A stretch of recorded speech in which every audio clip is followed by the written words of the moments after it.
Halo, balik lagi sama saya. Nah, tadi kita udah ngomongin atau sebelumnya kita udah ngomongin gimana sih kalau misalnya pembiayaannya seluruh dari hutang atau seluruh dari modal sendiri.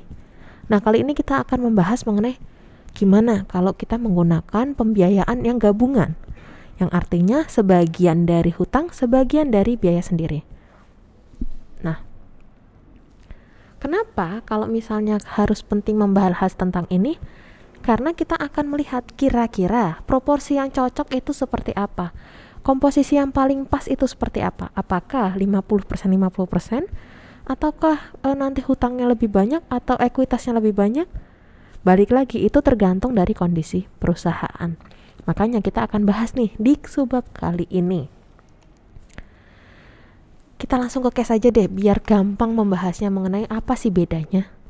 Nah, di sini masih sama case 1 2, kita saling berhubungan. Jadi kita membandingkan kalau kondisi hutang semua gimana, kondisi ekuitas semua gimana.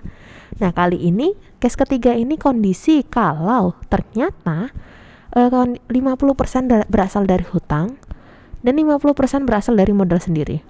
Akan tetapi tidak bisa kita samakan nih dari segi bunga dan expected return-nya. Kenapa? Karena bunganya itu tergantung dari berapa jumlah hutang yang didapat, atau tingkat bunganya tergantung dari jumlah yang diadakan atau investor yang tanam modal berapa. Nah, di sini tadi sudah dikatakan bahwa 50% dari hutang, 50% dari modal investor. Kreditor mengenakan bunga sebesar 5%, kalau sebelumnya adalah 12%. Ini 5% aja karena hutangnya tidak terlalu banyak. Dan tingkat bunga yang diharapkan adalah 17%. Ini sedikit lebih tinggi. Tapi tetap returnnya tetap sama nih, 220. Apakah bentuk pembiayaan ini layak dilakukan atau tidak? Nah, dari sini kita lihat nih.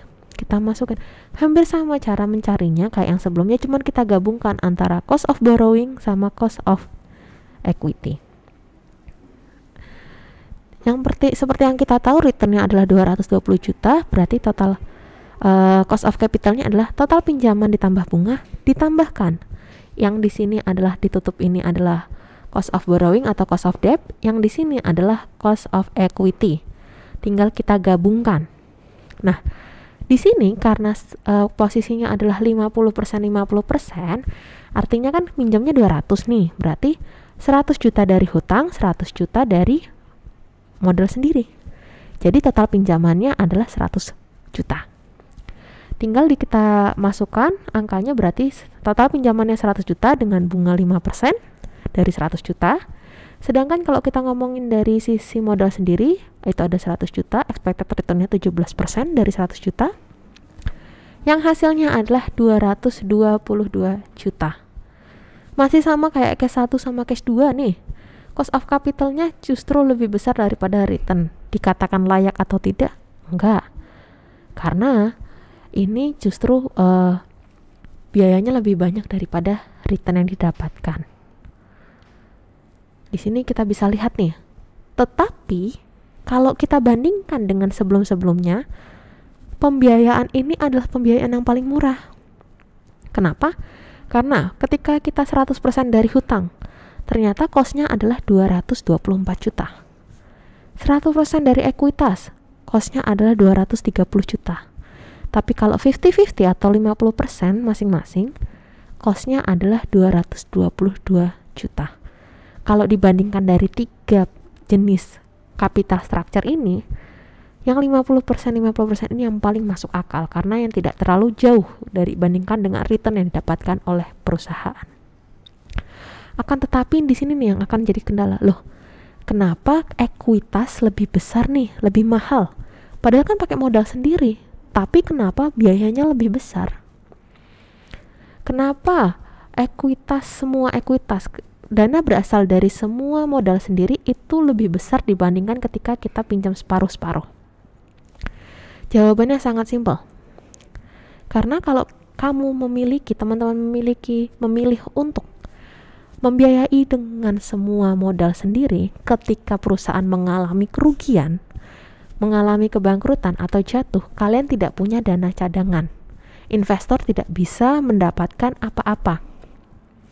Akan tetapi kalau misalnya sebagian ada hutang, sebagian ada modal sendiri, ketika perusahaan jatuh, kalian investor bisa mendapatkan paling tidak sedikit saja dari hutang-hutang yang kalian dapatkan atau kalian punya.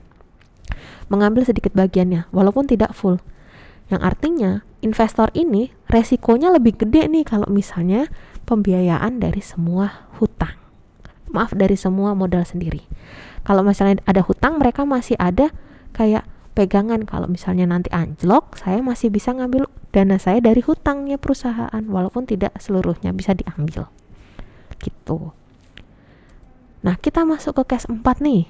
Kita bandingkan lagi, kalau tadi 50-50, sekarang posisinya adalah 90% berasal dari hutang dan 10% dari investor. Jadi lebih banyak hutang dibandingkan dengan investor. Bunga yang dikenakan adalah 11% dengan expected return-nya adalah 20%. Jadi dari segi kreditor itu mengenakan kamu pinjam 90% untuk modalmu dengan bunganya adalah 11%, sedangkan investor maunya pengembaliannya adalah 20%. Gimana? Tinggal kita masukkan sama yang kayak tadi. Ternyata dari cost of capital dari kondisi tersebut, dari case tersebut adalah 223.800.000 rupiah. Nah, dari sini kita ambil kesimpulan. Ternyata kalau misalnya 100% debt itu 224 juta. Equity 230 juta. Lalu kalau misalnya kondisinya 50-50, 222 juta. Sedangkan kalau 90% dari hutang dan 10% dari ekuitas adalah 223,8 juta. Dari sini tetap yang paling murah adalah yang ini.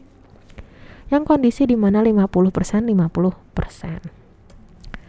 Nah, dari sini kita bisa tahu kira-kira mana sih yang paling rendah biayanya, dan dari sini juga kita bisa ambil kesimpulan bahwa ketika ekuitas semakin rendah, kondisi ekuitas semakin rendah, otomatis resiko yang diambil kreditor itu semakin rendah.